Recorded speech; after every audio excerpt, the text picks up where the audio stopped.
Alright, so today we're going to be cleaning, impressing, restoring, cleaning X-Men number 78. This is a reprint of X-Men number 30, which is originally by Roy Thomas and I think Jack Sparling. Yeah, Jack Sparling, sorry. And it had a cover. The original cover was a Jack Kirby cover that was sort of like a reverse image of this cover. I think Merlin was shooting the other direction. This does not appear to be by Kirby, but I don't know who did. I don't really know who did this cover. Could it have been Sparling? Oh yeah, actually, yeah. When I look at the art, it was most certainly Sparling. So he did the original art, and he looks like he did this cover too. So problems here. We've got some of this spray on top of the books that they used to give for marking when books came in from a distributor. They used to spray across the top. So we can get that out of there. It might be hard, so we won't do it. There's a lot of wrinkles in this book. This is probably a very good 5 minus, maybe.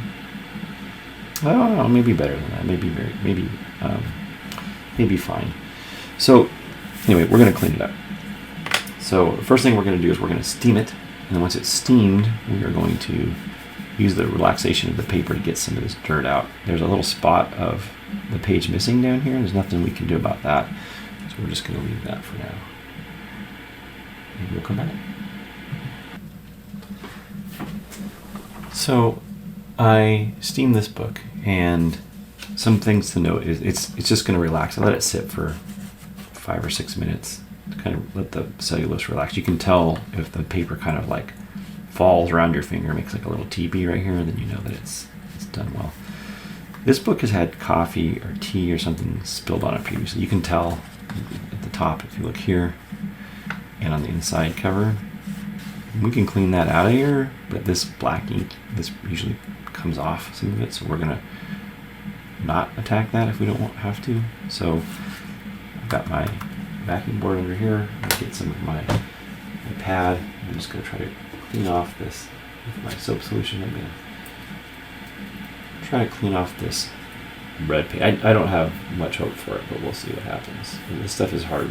It depends on who put it on and where. Sometimes it comes off, sometimes it doesn't. It looks like we're having a little bit of luck, actually. Not a lot of luck, but a little bit of luck. And this is going to take a few times of the gentle cleaning, and then I'm just going to let it dry in the air like this, and then I'm going to come back and reapproach it. I'm not going to try to clean it all off at once. I've learned my lesson. So I just got a little bit wet. I got a little bit of the red off. And we're just going to come back, try again later. We're not going to mess with it too much at one time. Right, so let's see what this thing looks like when we're done. It's in a, I should take it out of this bag because it's going to be, it's deceptively shiny inside when it's in a bag, so I should have removed it first, but I think it looks better. I mean, it's not going to look great because of the this red mark up here, and I've got some of it off. If I were more invested in this project, I would be able to remove all of this material. And you know, it's smoother, definitely. It feels very clean.